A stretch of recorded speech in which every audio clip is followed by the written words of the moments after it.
ഒരുപാട് ദുൽഹിജ്ജകൾ നമുക്ക് കടന്നുപോയിട്ടുണ്ട്. ഹാജിമാർ ഹജ്ജിന് വേണ്ടിയുള്ള യാത്രകൾ ഏകദേശം അതിൻ്റെ ഒരു അവസാനത്തിലേക്ക് എത്തിച്ചേരുകയാണ്. ലോകത്തെ വിവിധ ദിക്കുകളിൽ നിന്ന് ലക്ഷക്കണക്കിന് ആളുകൾ അവിടെ നിലവിൽ എത്തിച്ചേർന്നു. ആ ദിവസങ്ങളിൽ നമ്മുടെ ജീവിതത്തിലും പലപ്പോഴും കടന്നുപോയിട്ടുണ്ട്. കഴിഞ്ഞ കാലങ്ങളിലൊക്കെ ആയുസ്സിൽ പലവരും അത് കടന്നുപോയിട്ടുണ്ട്. പക്ഷേ ആ ദിവസങ്ങൾക്ക് നമ്മൾ അങ്ങനത്തെ ഒരു പ്രാധാന്യവും മഹത്വവും കൊടുത്തിട്ടുണ്ടായിരുന്നോ? നമ്മളൊക്കെ ഹിഫ്ളുള്ള വിശുദ്ധ ഖുർആനിലെ ഒരു സൂറത്തിൻ്റെ ആരംഭമാണ്, സൂറത്തുൽ ഫജ്റിൻ്റെ ആരംഭമാണ് ഞാനിവിടെ ഓതി വെച്ചത്. വൽ ഫജ്ർ വലയാലിൻ അശർ. വൽ ഫജ്ർ പ്രഭാതം തന്നെയാണ് സത്യം, വലയാലിൻ അശർ ആ 10 രാവുകളുമാണ് സത്യം. അതിൻ്റെ ഉദ്ദേശം എന്താണെന്ന് തഫ്സീർ ഇബ്നു കസീർ റഹിമഹുല്ലാഹ് പറയുന്നുണ്ട്. വല്ലയാലി അൽ അശർ എന്നതുകൊണ്ട് ഉദ്ദേശിക്കുന്നത്, ആ 10 രാവുകൾ എന്നതുകൊണ്ട് ഉദ്ദേശിക്കുന്നത് അൽ മുറാദു ബിഹ അശ്റു ദുൽഹിജ്ജ, ദുൽഹിജ്ജയിലെ 10 ദിനങ്ങളാണ്, 10 രാവുകളാണ്. കമാ ഖാലഹു ഇബ്നു അബ്ബാസ് വഇബ്നു സുബൈർ വമുജാഹിദ് വഗൈറു വാഹിദി മിന സലഫി വൽ ഖലഫ്. മുൻഗാമികളും പിൻഗാമികളും ഒക്കെ ഇബ്നു അബ്ബാസിനെ പോലെ ഇബ്നു സുബൈർ പോലെ മുജാഹിദിനെ പോലെ ഉള്ള ധാരാളം ആളുകൾ അത് രേഖപ്പെടുത്തിയിട്ടുണ്ട്. മാത്രമല്ല വിശുദ്ധ ഖുർആനിലെ സൂറത്ത് ഹജ്ജിന്റെ 28-ലും ഈ കാര്യം പറയുന്നുണ്ട്. വദ്കുറുസ്മല്ലാഹി ഫി അയ്യാമി മഅലൂമാത്തിൻ അലാ മാ റസഖഹും മിൻ ബഹീമത്തിൽ അൻആം.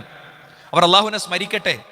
അയ്യാമുൻ മഅലൂമ, അയ്യാമുൻ മഅലൂമ എന്ന് പറയുന്നത് ഈ പറയുന്ന ദിവസങ്ങളാണ് എന്ന് പണ്ഡിതന്മാർ കൃത്യമായി പറഞ്ഞിട്ടുണ്ട്. അയ്യാമുൽ മഅദൂദാത്ത് എന്ന് ഖുർആനിൽ പ്രയോഗമുണ്ട്. അത് അയ്യാമുത്ത് തശ്രീഖാണ്, 11, 12, 13, ദുൽഹിജ്ജയിലെ 11, 12, 13. എന്നാൽ അയ്യാം മഅലൂമാത്ത് എന്ന് പറഞ്ഞാൽ അയ്യാമുൽ അശർ, ദുൽഹിജ്ജയിലെ ആദ്യത്തെ 10 ദിവസങ്ങളെയാണ് അത് സൂചിപ്പിക്കുന്നത് എന്നാണ് ഇമാം ബുഖാരി റഹിമഹുല്ലാഹ് അടക്കമുള്ള പണ്ഡിതന്മാർ തഅലീഖായി ഉദ്ധരിച്ച നിലയ്ക്ക് ഇത് നമുക്ക് കൃത്യമായി കാണാൻ കഴിയും. അയ്യാമുൽ മഅലൂമാത്ത് എന്ന് പറയുന്നത് അറിയപ്പെട്ട ദിവസങ്ങൾ എന്നത് ഇതാണ് എന്ന് കൃത്യമായി പഠിപ്പിക്കുകയാണ്. ഇനി ശ്രദ്ധിച്ച് കേൾക്കുക. ഇപ്പം നമ്മൾ എന്ത് ചെയ്തു?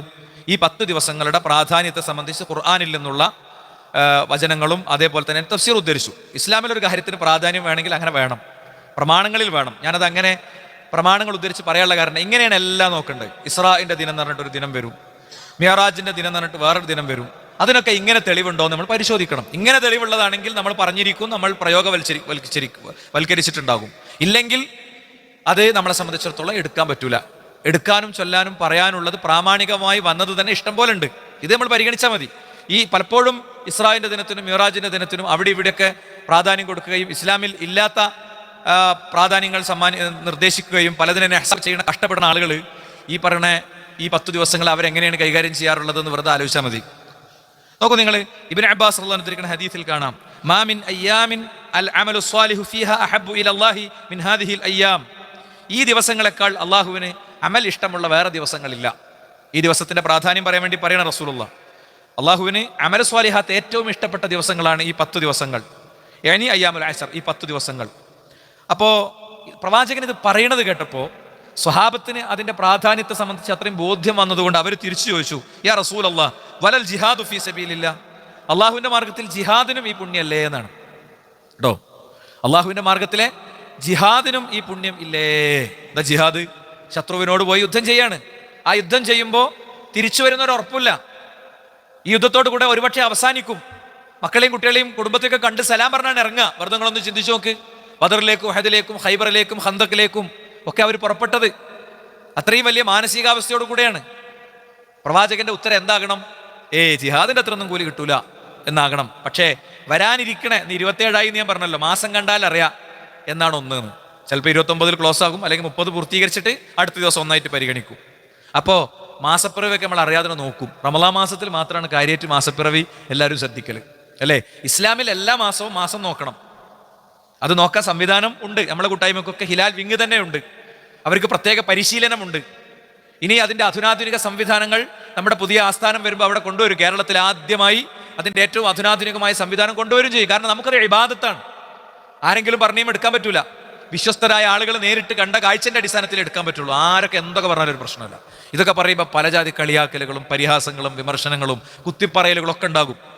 അത് ഇന്നലിൽ മുത്തഖീന മഫാസ ഹദായിക വഅഗ്നാബ വകവായിബ തറാബ, സൂറത്തു എന്താ പറയാ നബഇന്റെ അവസാനത്തിലുണ്ടല്ലോ, പടച്ചോനെ ശരിക്ക് സൂക്ഷിച്ച് ജീവിച്ചവർക്ക് ഒരു കുത്തിപ്പറച്ചിലും ആക്ഷേപം ഒന്നുമില്ലാത്ത പരിശുദ്ധ സ്വർഗം വരാനുണ്ട് എന്നാണ്.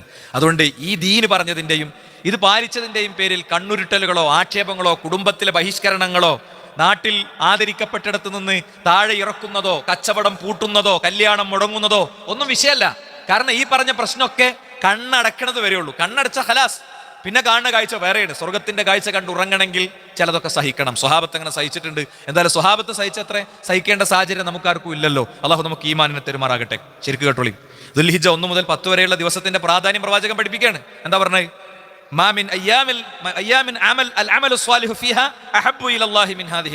നബി അങ്ങനെ പറഞ്ഞു വെച്ചു. ഈ 10 ദിവസം എടുക്കുന്ന പുണ്യങ്ങളോളം പുണ്യം കിട്ടുന്ന വേറൊരു ദിവസമല്ല. അഹബ്ബുൽ അമാൽ, അള്ളാഹുവിന് ഏറ്റവും ഇഷ്ടപ്പെട്ട അഹബ് അഫ്ളൽ വേറുണ്ട്, പ്രത്യേകം ശ്രദ്ധിക്കണം. ശ്രേഷ്ഠമായ ദിവസം വേറുണ്ട്. ഇത് അഹബാണ്, അള്ളാഹുവിന് ഏറ്റവും ഇഷ്ടപ്പെട്ട ദിവസം കേട്ടോ, അള്ളാഹുവിന് ഏറ്റവും ഇഷ്ടപ്പെട്ട ദിവസം. അപ്പൊ സ്വഹാബി ചോദിക്കുകയാണ്, വലൽ ജിഹാദു ഫീ സബീലില്ലാ, അള്ളാഹുവിന്റെ മാർഗത്തിലെ ജിഹാദിനും ആ പ്രാധാന്യമില്ലേ എന്ന് ചോദിക്കുകയാണ്. അപ്പോ റസൂലുള്ളാഹി സ്വല്ലല്ലാഹു അലൈഹി വസല്ലം തങ്ങളുടെ മറുപടി, വലൽ ജിഹാദു ഫീ സബീലില്ലാ, അള്ളാഹുവിന്റെ മാർഗത്തിലെ ജിഹാദിനേക്കാളും അള്ളാഹുവിന് ഇഷ്ടപ്പെട്ടതാണ് ഈ ദിവസത്തെ അമല്. ഏത്? ദുൽഹിജ്ജ 1 മുതൽ 10 വരെയുള്ള ദിവസത്തെ അമല് എന്താണ്? അത് ജിഹാദിനേക്കാളും, മഹാഘോര യുദ്ധങ്ങളിൽ പോയി ഇസ്ലാമിനെ പ്രതിരോധിച്ച പ്രവാചകനെ പ്രതിരോധിച്ച സ്വഹാബത്തിന്റെ മുന്നിലാണ് ഈ പറയുന്നത്. ഇതിൽ ഉഹദിൽ പങ്കെടുത്ത ആളുകളുണ്ട് അല്ലെ. അസ്ത്രങ്ങൾ തുരുതുരാ പ്രവാചകന് ലക്ഷ്യം വെച്ച് വന്നപ്പോ അവര് വട്ടം നിന്നു, പ്രവാചകനെ ചുറ്റി നിന്നു. എന്നിട്ട് ഓരോ അസ്ത്രങ്ങളും നെഞ്ചകത്തേക്ക് ഏറ്റുവാങ്ങി. അനസ് ബിൻ നദീർ റളിയല്ലാഹു അൻഹുവിന്റെ പെങ്ങൾ പറയുന്നുണ്ട്, എന്റെ ഇക്കാക്കാനെ തിരിച്ചറിഞ്ഞില്ല. നോക്കി നോക്കി നോക്കി അവസാനം അസ്ത്രങ്ങൾ ഇങ്ങനെ മുഖത്തും ശരീരത്തിലും അവയവങ്ങളിലും ഇങ്ങനെ തുരുതുരാ തറച്ചിട്ട് മറിഞ്ഞു വീണപ്പോ അമ്പുകൾക്ക് മുകളിൽ അമ്പിനെ മെത്തയാക്കി അദ്ദേഹം കടന്നു. മണ്ണിൽ ശരീരം തട്ടാത്ത വിധം അസ്ത്രങ്ങൾ ഉണ്ടായിരുന്നു. അവസാനം ഇക്കാക്കാനെ തിരിച്ചറിഞ്ഞത് വിരലിന്റെ അറ്റത്ത് ഇക്കാക്കൊരു പാടുണ്ടായിരുന്നു. അത് നോക്കിയിട്ടാണ് ഞാൻ ആ മയ്യത്തിനെ തിരിച്ചറിഞ്ഞത്. ഇതെന്റെ ഇക്കാക്കയാണ് നബിയെ എന്ന് പറഞ്ഞത് എന്നാണ്. പതർച്ചയില്ലാതെ, തൊണ്ടയർ ഇടറാതെ, നഷ്ടദുഃഖങ്ങളില്ലാതെ അവർക്ക് പറയാൻ പറ്റിയത് ഇതിന് സ്വർഗമുണ്ടെന്ന ഉത്തമ ബോധ്യമാണ്. അപ്പൊ ആ അങ്ങനെയുള്ള മനുഷ്യന്മാരിയ്ക്കുന്ന സദസ്സിലാണ് പ്രവാചകർ പറയണത്, കാലില് വെച്ചുത്തിട്ട് നഖൊന്ന് ഇളകിയതിന് ഒരുപാട് ദിവസം ജമാഅത്ത് നഷ്ടപ്പെട്ട് മാറിയിരുന്ന അനുഭവം ഉണ്ടാകും. അങ്ങനെ വേദന ഉണ്ടെങ്കിൽ മാറിയിരിക്കണതിന് പ്രശ്നമൊന്നുമില്ല. ഞാനത് തെറ്റാണെന്നല്ല പറയണത്, അല്ലേ. ദീനീ കാര്യങ്ങൾക്ക് ചെറിയ റിസ്കിന് പോലും പറ്റാത്ത ആൾക്കാർ ഇന്നിപ്പോൾ ശനിയാഴ്ച, നാളെ ഇപ്പോൾ ശനിയാഴ്ച പരിപാടിയാണ്, ഇനിയിപ്പോൾ ശനി കഴിഞ്ഞ് ഞായർ കഴിഞ്ഞപ്പോൾ തിങ്കളാഴ്ച കഴിഞ്ഞ് ഖുറാൻ ക്ലാസ് വേണമെന്ന് ചിന്തിക്കണം മാനസികാവസ്ഥ ഒന്ന് ആലോചിക്കണി. ശനിയാഴ്ച നമുക്ക് പരിപാടിയാണല്ലോ, പെരുന്തറമ്പിൽ വെച്ച് നമ്മളുടെ വലിയൊരു സമ്മേളനം നടക്കുകയാണ്. വിശദാംശം ഞാൻ പറയാം. അപ്പം നമുക്കിങ്ങനെ അവിടെ പോയിരുന്ന് രാത്രി 10 മണിക്ക് എത്തിൻ്റെ ശേഷം നമ്മളിങ്ങനെ ചിന്തിക്കുക, ഇപ്പം തിങ്കളാഴ്ച ഇപ്പോൾ ഒരു ഖുറാൻ ക്ലാസ് വേണോ?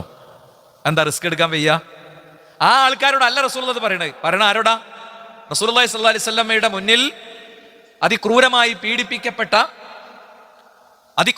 പീഡിപ്പിക്കപ്പെട്ട മനുഷ്യരെ കാണാണ്. എന്താ? യാസറിന്റെ കുടുംബത്തിലെ വാപ്പാന്റെ ഉമ്മാന്റെ ഒക്കെ കഴുത്ത് കത്തി വെച്ച് നമ്മൾ കോഴിനെ അറക്കണ പോലെ അറുത്തു. യാസർ അത് കണ്ടു പൊട്ടിക്കരഞ്ഞു. നബിക്കൊന്നും ചെയ്യാനില്ല. നബി പോയി അവരെ കായികമായി നേരിട്ടില്ല. കാരണം അത് ഇസ്ലാമിലെ പ്രതിരോധത്തിന്റെ അടിസ്ഥാനത്തെ, ചില ആളുകളുടെ പ്രതിരോധത്തിന്റെ കാഴ്ചപ്പാടിന്റെ അടിസ്ഥാനത്തെയാണ് ഇത് പൊളിക്കണത്. എന്തേ കണ്ടിട്ട് പ്രവാചകൻ കൈകൊണ്ട് പോയി തടയാതിരുന്നത്? യാസറിന്റെ മാതാപിതാക്കളുടെ കഴുത്തറക്കുന്നത് പ്രവാചകൻ അറിഞ്ഞിട്ട് എന്തേ ആളെയും കൂട്ടി അങ്ങോട്ട് പോകാതിരുന്നത്? അവിടെ അങ്ങനെ ഒരു പ്രതിരോധത്തിന് പോയാൽ ആ പ്രതിരോധം വിജയിക്കില്ല. അതുകൊണ്ട് ആ കാഴ്ചപ്പാട് പ്രവാചകൻ പഠിപ്പിച്ചില്ല. പ്രവാചകൻ പറഞ്ഞു, സബറൻ അൽ യാസർ ഇന്ന മൗഇദുകും അൽ ജന്ന, നിങ്ങൾ സബറാക്കുക, നിങ്ങൾക്ക് സ്വർഗമുണ്ട്. എന്നാലോ അങ്ങ് മദീനയിലെത്തിയപ്പോൾ മദീനയെ പ്രതിരോധിക്കാൻ ഒരുങ്ങിയപ്പോഴോ അള്ളാഹുവിന്റെ കൽപ്പന പ്രകാരം പ്രവാചകൻ ആ പ്രതിരോധത്തിന് നിന്നും ചെയ്തു. നമ്മൾ വളരെ സൂക്ഷ്മമായി പഠിക്കണം, വൈകാരികമായി വിഷയങ്ങളെ എടുക്കരുത്. നമ്മൾ മനസ്സിലാക്കി വെച്ചൊരു കാര്യത്തിന് വിരുദ്ധമായി കേൾക്കുമ്പോൾ നമുക്കൊരു വിമ്മിഷ്ടം തോന്നരുത്. അതുകൊണ്ടാണ് കുറെ ആളുകൾ ഈ പള്ളിക്ക് വരാത്തത്. അവരിപ്പോഴും ജാറത്തങ്ങ പോണത് കേൾക്കുമ്പോൾ വിമ്മിഷ്ടം തോന്നുന്നതുകൊണ്ടാണ്. മനസ്സിലായില്ലേ? അവർ മനസ്സിലാക്കി വെച്ചതിനോട് വിയോജിപ്പ് തോന്നുന്നതുകൊണ്ടാണ്. അതുകൊണ്ട് സാവകാശം, ഇത് ഇസ്ലാമിലെ അസ്ലാണ്, പഠിക്കാൻ എല്ലാവരും ശ്രദ്ധിക്കുക. അപ്പൊ ഞാൻ പറയുന്നത്, ആ ബിലാൽ റളിയല്ലാഹു അൻഹു അവിടെ ഉണ്ട്, ആ യാസർ അവിടെ ഉണ്ട്, അല്ലെങ്കിൽ അതുപോലത്തെ സ്വഹാബിമാർ അവിടെ ഉണ്ട്. ആ സദസ്സിനോടാ പ്രവാചകൻ പറയണേ, ദുൽഹിജ്ജയിലെ 10 ദിവസങ്ങൾ അമലെടുക്കുമ്പോൾ ജിഹാദിനെക്കാളും വലിയ കൂലിയുണ്ട്. പക്ഷെ ഒന്ന് നബി പറഞ്ഞു, എന്നാൽ ഒരു തരം ജിഹാദിന് ഈ 10 ദിവസത്തെക്കാളും കൂലി കിട്ടും. ഏതാ? ഇല്ലാ റജുലുൻ ഖറജ ബിനഫ്സിഹി വമാലിഹി, ഒരാള് ജിഹാദിന് പോയി, അയാളുടെ ശരീരം കൊണ്ടുപോയി, സമ്പത്തും കൊണ്ടുപോയി. ഫലം യർജി മിൻ ദാലിക ബിശൈ, അയാളുടെ ശരീരമായിട്ട് തിരിച്ചു വന്നില്ല, അയാളുടെ മയ്യത്താണ് വന്നത്. അയാളുടെ സമ്പത്ത് ഫുൾ അവിടെ പോയി, അയാൾ തിരിച്ചു വന്നു, പക്ഷേ സമ്പത്ത് കംപ്ലീറ്റ് ജിഹാദിന് അവിടെ കൊടുക്കേണ്ടി വന്നു. ആ വ്യക്തിക്ക് ഇതിലേറെ കൂലി കിട്ടും. അതുകൊണ്ട് സുഹൃത്തുക്കളെ, ദുൽഹിജ്ജ ഒരുപാട് കഴിഞ്ഞു പോയിട്ടുണ്ട്. ഈ ദുൽഹിജ്ജ അങ്ങനെ കഴിഞ്ഞു പോകാൻ പറ്റൂല, നമ്മൾ ശ്രദ്ധിക്കണം. ഈ ദുൽഹിജ്ജയിലെ ആ 10 ദിവസങ്ങളെ നമ്മൾ ഗൗരവപൂർവ്വം എടുക്കണം. ഇനി ഒന്നുകൂടി സഈദ് ബിൻ ജുബൈർ, ഇത് ഇബ്നു അബ്ബാസ് എന്നുള്ള റിവായത്താണ്. ഇമാം ബുഖാരി, ഇമാം അബൂദാവൂദ്, ഇമാം തിർമിദി, ഇബ്നു മാജ ഇവരൊക്കെ ഉദ്ധരിച്ചതാണ്. ഇനി സഈദ് ബിൻ ജുബൈർ റളിയല്ലാഹു അൻഹു അദ്ദേഹം പറയാണ്, ഇബ്നു അബ്ബാസ് തന്നെ ഉദ്ധരിക്കുന്നതിന്റെ മറ്റൊരു വാചകം ഇങ്ങനെയാണ്, മാ മിൻ അമലിൻ അസ്ക ഇൻദല്ലാഹി അസ്സ വജല്ല. നേരത്തെ പറഞ്ഞത് അഹബ്ബ എന്നാണ്. മാ മിൻ അമലിൻ അസ്ക ഇൻദല്ലാഹി അസ്സ വജല്ല, എന്താ അള്ളാഹുവിന്റെ അടുത്ത് ഏറ്റവും പരിശുദ്ധമായത്, വലാ അഅ്ലമ അജ്റൻ, കൂലി ഏറ്റവും കൂടുതൽ കിട്ടുന്നതും, മിൻ ഖൈരിൻ യഅമലു ഫി അശ്രിൽ അദ്ഹ, എന്താ ഈ പറയുന്ന ദിവസങ്ങളിൽ ചെയ്യുന്ന ആ 10 ദിവസങ്ങളിലെ അമലുകൾക്ക് അത്രയും പുണ്യമുണ്ട്. അപ്പൊ ചോദിച്ചു വലൽ ജിഹാദു ഫീ സബീലില്ലാഹ് എന്ന് വീണ്ടും ചോദിച്ചു. അതെ, ജിഹാദിനേക്കാൾ അത് മഹത്തരമാണെന്ന് പ്രവാചകൻ പറഞ്ഞു. യുദ്ധത്തിന് പോയി മരണപ്പെട്ട, സമ്പാദ്യം മുഴുവൻ നഷ്ടപ്പെടുത്തിയ ഒരു വ്യക്തിക്ക് അതിലേറെ കൂലി കിട്ടും എന്ന് റസൂലുള്ളാഹി സ്വല്ലല്ലാഹു അലൈഹി വസല്ലം തങ്ങൾ പഠിപ്പിക്കുകയാണ്. ഇത് ഇമാം ദാരിമി തിരിച്ച് കാണാം.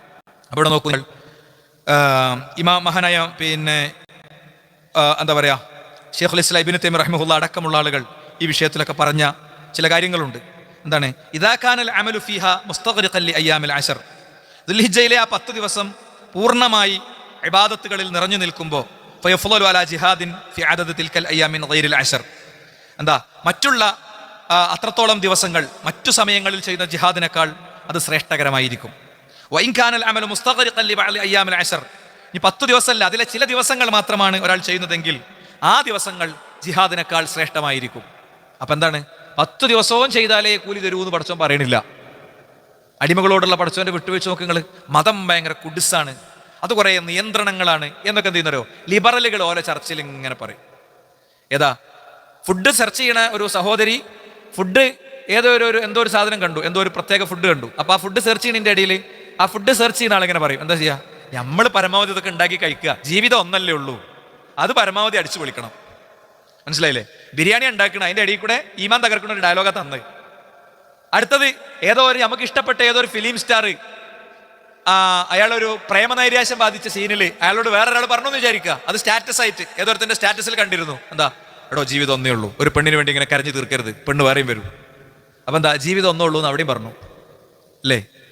ഇങ്ങനെ പലയിടത്തും ഇതിങ്ങനെ കേൾക്കുമ്പോൾ പതിയെ നമ്മളെ കുട്ടികൾ ഈ മക്കളൊക്കെ തലച്ചോറിനുള്ളിൽ ഇങ്ങനെ കയറും, ജീവിതം ഒന്നേ ഉള്ളൂ, ജീവിതം ഒന്നേ ഉള്ളൂ, അല്ലല്ലോ, മരണത്തിന് ശേഷം ജീവിതമല്ലേ എന്ന് പറയുന്നത് പോലെ കയറണ ഒന്നാണെന്ത്, മതം ഭയങ്കര കുടിസാണ്, ഭയങ്കര നിയന്ത്രണമാണ്, ഇവർ ഭയങ്കര ടൈറ്റാണ്, ഇവർക്ക് ഒന്നിനും വിട്ടുവീഴ്ചയല്ല. ശരിക്കും മതം വളരെ ഉസ്റാണ്, എളുപ്പമാണ്. കാര്യം എന്താ, മതത്തിലൊരു വ്യക്തിക്ക് എങ്ങനെയാണോ ചെയ്യാൻ പറ്റിയ ഇബാദത്ത് അങ്ങനെ ചെയ്യേണ്ടത്. ഇസ്ലാം പഠിപ്പിച്ച കോലം മാറ്റാന്നല്ല, അല്ലെങ്കിൽ ദിക്ർ മാറ്റാന്നല്ല. ഒരു വ്യക്തിക്ക് നിന്നാണ് നിസ്കരിക്കേണ്ടത്, നിന്ന് നിസ്കരിക്കാൻ കഴിയാത്ത ഒരാൾ ഇരുന്ന് നിസ്കരിക്കണം. ഒരാൾക്ക് നിന്ന് തുടങ്ങാൻ പറ്റും, അയാൾ നിന്ന് തുടങ്ങൽ നിർബന്ധം, എന്നിട്ട് ഇരിക്കാൻ പാടുള്ളൂ. മനസ്സിലായില്ലേ? ആരംഭത്തിലൊന്ന് നിൽക്കാൻ പറ്റുമെങ്കിൽ നിന്ന് തുടങ്ങണം, അത് നിർബന്ധം. ഒരാൾക്ക് ഇരുന്നേ പറ്റൂ, അയാൾക്ക് ഇരുന്നാൽ മതി. ഒരാൾക്ക് കടന്നേ പറ്റൂ, അയാൾ കടന്നാൽ മതി. ഒരാൾക്ക് മനസ്സിലേ നിസ്കരിക്കാൻ കഴിയുള്ളൂ, അയാൾ മനസ്സിൽ നിസ്കരിച്ചാൽ മതി. ഒരാൾക്ക് യാത്രയാണ്, നോമ്പെടുക്കേണ്ട, പിന്നെ വീട്ടിയാൽ മതി. ഇസ്ലാം ശരിക്ക് വളരെ വിശാല. മാത്രമല്ല ഇസ്ലാമിൽ വിലക്കിയത് എന്താ, കുടിക്കണ സാധനങ്ങളിൽ ആകെ വിലക്കിയത് കള്ള്, ഹലാൽ അല്ലാത്തത്, ത്വയ്യിബ് അല്ലാത്തത്. മനസ്സിലായില്ലേ? ബാക്കി എല്ലാ ജ്യൂസും കുടിക്കുക, 1000 കണക്കിന് ജ്യൂസ് ഉണ്ട്, ഒക്കെ കുടിക്കുക, ഒരു പ്രശ്നമല്ല. നന്നാരി തൊട്ട് അങ്ങോട്ട് ഏതും കുടിക്കുക, ശരീരത്തിന് ദോഷം ഉണ്ടാക്കാത്തതായാൽ മതി. ഇസ്ലാമിൽ കഴിക്കരുതേ എന്ന് പറഞ്ഞ മാംസം പന്നിമാംസം അല്ലേ, പിന്നെ നഖോ ഇതൊക്കെ ഉള്ള ജാതി പിന്നെ ജീവികളുടെ സംഗതികൾ, അല്ലാത്തൊക്കെ ഏതും കഴിക്കാം, നമുക്ക് ഏത് നമ്മളെ സംബന്ധിച്ചിടത്തോളം കഴിക്കാം, ഒരു പ്രശ്നമല്ല അല്ലേ, ഒക്കെ കഴിക്കാം. അപ്പോൾ പാടില്ല എന്ന് പറഞ്ഞത് വളരെ സ്പെസിഫിക്കാ. അത് പാടില്ല എന്ന് പറയാനുള്ള കാരണം എന്താ, അത് പാടുണ്ട്, അത് മനുഷ്യന് ഗുണകരമാണ് എന്ന് ഒരു സയൻസും ഇന്നേ വരെ തെളിയിച്ചിട്ടില്ല. മനുഷ്യൻ ഏതുവരെ എത്തി? ലോകരാജ്യങ്ങളുടെ സമ്പാദ്യം ഏറ്റവും കൂടുതൽ പോയിരുന്നത് എന്തും വേണം, ഒരു ഉപഗ്രഹം വിക്ഷേപിക്കണം, ഉപഗ്രഹം ഒരു മിസൈലിൽ ഒരു റോക്കറ്റിൽ ഘടിപ്പിക്കും. ആ റോക്കറ്റ് അത് എത്തേണ്ട ദൂരെ എത്തുമ്പോൾ അത് പൊട്ടിത്തീരും, അപ്പം അത് അവിടെ കറക്കം തുടങ്ങും. അങ്ങനെയായിരുന്നു മെക്കാനിസം. എങ്ങാനും അത് പാളിയാലോ, കോടി എന്നൊക്കെ പറഞ്ഞു കഴിഞ്ഞാൽ ഇന്ത്യയിലെ മുഴുവൻ മനുഷ്യന്മാരുടെയും പട്ടിണി തീർക്കാൻ പറ്റുന്ന അത്ര സംഖ്യ ആകാശത്ത് പൊട്ടിത്തെറിക്കും. എന്നാൽ സയൻസ് തിരുത്തി.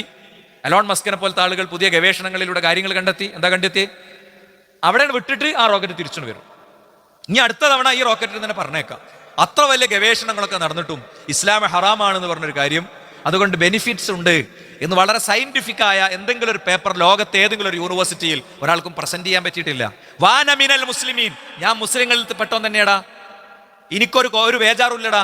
ഏതെങ്കിലും ആളുകൾ മുസ്ലിങ്ങൾ ഭരണത്തിൽ വന്നാൽ പ്രശ്നം, മുസ്ലിങ്ങൾക്ക് 5ാം മന്ത്രി കിട്ടിയ പ്രശ്നം, മുസ്ലിങ്ങൾക്ക് അധികാരം കിട്ടിയ പ്രശ്നം, മുസ്ലിങ്ങൾ അധികാരത്തിൽ പങ്കാളിത്തം വഹിച്ചാൽ പ്രശ്നം ഏതെങ്കിലും ആൾ പറയുമ്പോഴേക്ക് അങ്ങനെ പഞ്ചപുച്ഛമടക്കി വാലും മടക്കി കുനിഞ്ഞു നിന്ന് കൊടുക്കാൻ റെഡിയല്ലടാ എന്ന് 1000 വട്ടം ആവർത്തിച്ച് പറയാൻ പറ്റും.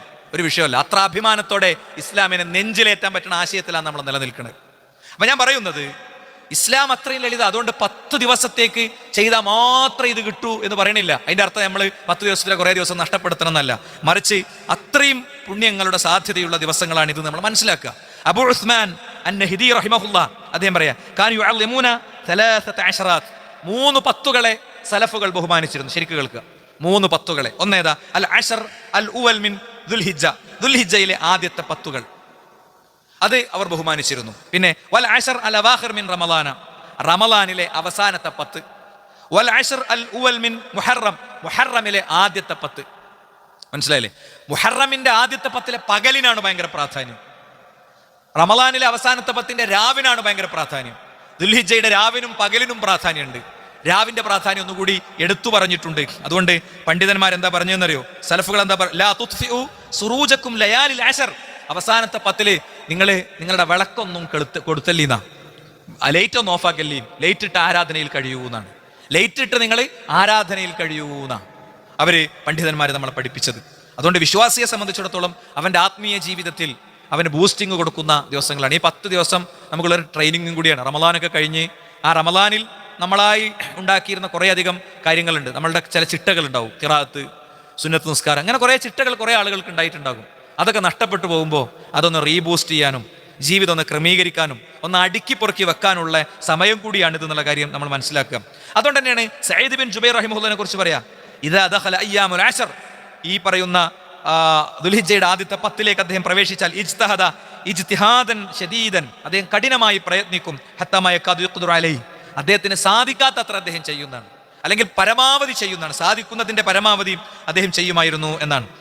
ഇനി ഇബ്നു റജബുൽ ഹംബലി റഹിമഹുല്ലാഹ് പറയാ, ഈ ലാ തുത്ഫിഉ സുറൂജക്കും ലയാലി അൽ അശർ, നിങ്ങൾ അവസാനത്തെ ദുൽഹിജ്ജയിലെ ഈ 10 നിങ്ങൾ വിളക്ക് കെടുത്താതെ ആരാധനകളിൽ മുഴുകണമെന്ന് പറഞ്ഞല്ലോ. അതെന്തുകൊണ്ടാ? ലികസറത്തി സ്വലാത്തിഹി വഇബാദത്തിഹി ഫീ ലയാലിഹ, അതിന്റെ രാത്രികളിൽ അവർ അത്രയും ഇബാദത്ത് എടുത്തിരുന്നു, അതുകൊണ്ടാണ് ആ കാര്യം ഉണ്ടായത് എന്നാണ്. ഹാഫിദ് ഇബ്നു റജബ് റഹിമഹുല്ലയുടെ മറ്റൊരു വചനം നമുക്ക് കാണാൻ പറ്റും. എന്താ?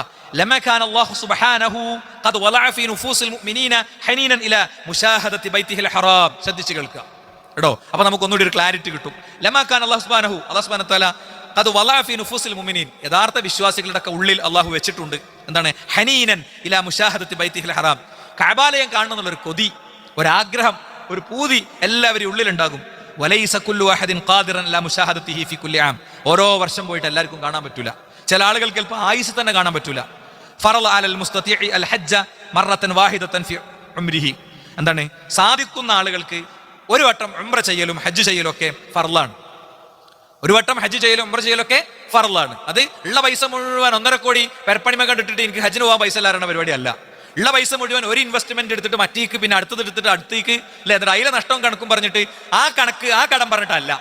അവനാന്റെ സ്റ്റാറ്റസിന്റെ അപ്പുറത്തുള്ള വണ്ടി വാങ്ങിയിട്ട് പൈസ ഫുള്ള് കൊണ്ടുപോയിട്ട് വണ്ടിമ കൊണ്ടുപോയിട്ടിട്ട് അങ്ങനെ പോകാൻ പൈസ ഇല്ലാത്തതിനെ കുറിച്ച് അല്ല പറഞ്ഞത്. അതൊക്കെ ഓരോരുത്തരും അവനവനോട് ഹിസാബ് ചെയ്യേണ്ടതാണ്. നിനക്ക് ഹിസാബ് വരുന്നതിന്റെ മുമ്പ് നീ സ്വയം ഹിസാബ് ചെയ്യണമെന്ന് പറഞ്ഞല്ലോ, ആ ഗണത്തിൽപ്പെട്ടതാണ്. അപ്പോ അല്ലാഹു സുബ്ഹാനഹു വ തആല അത് നിർബന്ധമാക്കിയിട്ടുണ്ട്. വജഅല മൗസിമൽ അശ്രി മുശ്തരികം ബൈന സായിരീന വൽ ഖാഇദീൻ. കേട്ടോളി, അതെന്താ?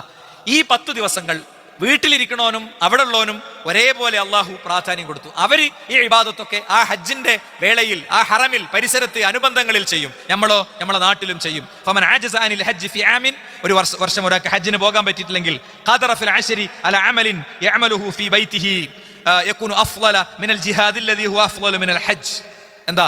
ആ വ്യക്തിയെ സംബന്ധിച്ചിടത്തോളം അവർ ചെയ്യണ ആരാധനകളിൽ 99% ഇവിടെ ചെയ്യാൻ പറ്റും. അവർക്ക് അവിടെ ഹജ്ജിന്റെ മഹത്വം കിട്ടുന്നുണ്ടെങ്കിൽ ഇവർക്ക് ഇവിടെ ജിഹാദിനെക്കാൾ മഹത്വം കിട്ടുന്നുണ്ട് എന്നാണ്. നിങ്ങൾക്ക് മനസ്സിലായോ എന്ന് എനിക്കറിയില്ല. അവർക്ക് അവിടെ ചെല്ലുമ്പോൾ ഹജ്ജ് മബ്രൂറിന് സ്വർഗ്ഗാണെന്ന് അല്ലാഹുവിന്റെ റസൂൽ പഠിപ്പിച്ചു. ആ മഹത്വം അവർക്ക് അവിടെ കിട്ടുന്നുണ്ടെങ്കിൽ ഇവരെ സംബന്ധിച്ചിടത്തോളം ഇവിടെ ഇവർക്ക് എന്ത് കിട്ടുന്നു? ജിഹാദിനെക്കാളും വലിയ കൂലി കിട്ടുന്നുണ്ട്. മക്കത്തല്ലാന്നേ ഉള്ളൂ, കൂലി പലപ്പോഴും അതേ അളവിൽ തന്നെ തുല്യമായി ലഭിക്കുന്നുണ്ട്. ഇതിലേറെ വലിയ കാരുണ്യം എങ്ങനെ പടച്ചോൻ ചെയ്യാം? എന്നിട്ട് ഈ പടച്ചവനോട് ഭയങ്കര പ്രശ്നമാണ് ചില ആൾക്കാർക്ക്. മതം ഭയങ്കര ടൈറ്റാണ്, മതം ഭയങ്കര കുടുക്കാണ്, ആകെ നിയന്ത്രണങ്ങളിലിട്ട് കറക്കാണ് എന്നൊക്കെയാണ് പലപ്പോഴും ആളുകൾ വിചാരിച്ചു വെക്കുന്നത്. അതുകൊണ്ട് തന്നെ ഹാഫിദ് ഇബ്നു റജബുൽ ഹംബലി റഹിമഹുല്ലാഹ് അദ്ദേഹം മനോഹരമായ അദ്ദേഹത്തിന്റെ ഒരു കാവ്യത്തിലൂടെ പറയാ, ലയാലിൽ അശ്ർ ഔഖാത്തുൽ ഇജാബ, ആ 10 രാവുകൾ പ്രാർത്ഥനയ്ക്ക് ഏറ്റവും കൂടുതൽ പുണ്യം ലഭിക്കുന്ന സമയമാണ്. ഫബാദിർ റഗബതൻ തൽഹഖ് സവാബ, അതുകൊണ്ട് ആഗ്രഹഭരിതനായി നീ മുന്നോട്ട് ചെന്ന് ആ പുണ്യങ്ങൾ നേടാൻ ശ്രമിക്കുക എന്നാണ്. മിൻ ഔഖാത്തിൽ ലയാലിൽ അശ്രി ഹഖൻ ഫശമ്മിർ വത്ലുബന്ന ഫീഹൽ ഇനാബ, തീർച്ചയായും ഈ അനുഗ്രഹങ്ങളുടെ രാവ് ആണിത്, അതുകൊണ്ട് സജ്ജനായി ഉണർന്നെഴുന്നേറ്റ് നീ മുന്നോട്ട് പോവുക എന്ന് കൃത്യമായി പഠിപ്പിക്കപ്പെടുകയാണ്. ഇനി ഒറ്റ പോയിന്റ് കൂടി നമുക്ക് ക്ലിയർ ചെയ്യാനുണ്ട്. അതെന്താ? ഈ ദിവസങ്ങളിൽ ഒരു വ്യക്തി ചെയ്യേണ്ടത് എന്താ? ഒന്ന് ഫർള് ക്ലിയർ ആക്കുക എന്നുള്ളതാണ്, അല്ലേ? ഇന്നല്ലാഹ തആല ഖാൽ വമാ തഖറബ ഇലയ്യ അബ്ദി ബിശൈഇൻ അഹബ്ബ ഇലയ്യ മിമ്മ അഫ്തർതു അലൈഹി. അല്ലാഹുവിന് ഏറ്റവും ഇഷ്ടം ഫർള് കൊണ്ട് അല്ലാഹുവിന്റെ അടുത്ത് അടുക്കലാണ്. ഫർളൊക്കെ ഒഴിവാക്കിയിട്ട് ഒരു കുറേ സുന്നത്ത് ചെയ്യും. ഞാൻ കഴിഞ്ഞ ദിവസം പറഞ്ഞ പോലെ ഇഷ്ടംപോലെ സ്വതക്ക കൊടുക്കും. സ്വന്തം ജീവനക്കാർക്ക് ശമ്പളം കൊടുക്കൂല, ഇഷ്ടംപോലെ സ്വതക്ക കൊടുക്കും. ഇങ്ങനത്തെ ആളുകൾ സമൂഹത്തിൽ ഇഷ്ടം പോലെ ഉണ്ടാകാറുണ്ട്. അല്ലെങ്കിൽ ഫർദായിട്ടുള്ള ഒരുപാട് കാര്യങ്ങൾ അവിടെ ഇട്ടിട്ട് അല്ലാത്തതിലേക്ക് പോകലല്ല. ഈ പറഞ്ഞതിന്റെ അർത്ഥം വെറും ഫർദിലേക്ക് ചുരുങ്ങണമെന്നല്ല, ഫർള് വ്യക്തത വരുത്തി ചെയ്യുക. നമ്മളെ നിസ്കാരക്കൊന്ന് ഞാൻ എപ്പോഴും പറയലുണ്ട്, അത് ജമാഅത്തായി കൃത്യതപ്പെടുത്തുക. അതിന് ഈ 10 ദിവസങ്ങളെ അത് നമുക്ക് ഉപയോഗിക്കാൻ പറ്റും. ഇനി അതേപോലെ തന്നെ മറ്റൊന്നാണെന്ത്? സുന്നത്തുകൾ, റവാത്തിബ് സുന്നത്തുകൾ ശ്രദ്ധിക്കുക. എന്താ? മാമിൻ അബ്ദിൻ മുസ്ലിം യുസല്ലി ലില്ലാഹി കുല്ല യൗമിൻ 12 റക്അതൻ തതവ്വുഅൻ. സുന്നത്തായ 12 റക്അത്തുകൾ, ഗൈറ ഫരീള, ഫർളല്ലാത്ത 12 റക്അത്തുകൾ നിസ്കാരത്തിന് മുമ്പ് ശേഷമുള്ളത് അങ്ങനെ നിർവഹിക്കുന്ന ഒരാൾക്ക് ബനല്ലാഹു ലഹു ബൈതൻ ഫിൽ ജന്ന, സ്വർഗ്ഗത്തിൽ ഒരു വീട് വെച്ച് കൊടുക്കും എന്നാണ്. അങ്ങനെ അതുപോലെ സുജൂദിനെ വർദ്ധിപ്പിക്കുക. അഖറബുമായ യകൂനുൽ അബ്ദു മിൻ റബ്ബിഹി വഹുവ സാജിദ്. സുജൂദിലായിരിക്കണം അല്ലാഹുവിലേക്ക് ഒരു അടിമ ഏറ്റവും കൂടുതൽ അടുക്കുന്നത്. ഫഅക്സിറു ദുആ, അവിടെ നിങ്ങൾ ദുആഇനെ വർദ്ധിപ്പിക്കുക എന്ന് അല്ലാഹുവിന്റെ റസൂൽ സ്വല്ലല്ലാഹു അലൈഹി വസല്ലം തങ്ങൾ പഠിപ്പിച്ചിട്ടുണ്ട്. സുജൂദ് വർദ്ധിപ്പിക്കുമ്പോൾ എന്താണ്? ഫഇന്നക ലാ തസ്ജുദു ലില്ലാഹി സജദതൻ, നീ ഒരു സുജൂദ് ചെയ്യുമ്പോൾ ഇല്ലാ റഫഅക അല്ലാഹു ബിഹാ ദറജതൻ, നിന്റെ പദവി അല്ലാഹു ഉയർത്തി തരും, ഒരു പദവി ഉയർത്തി തരും. വഹത്ത അൻക ബിഹാ ഖതിഅതൻ, നിന്റെ ഒരു പാപം അല്ലാഹു ചുരുക്കി തരികയും ചെയ്യും.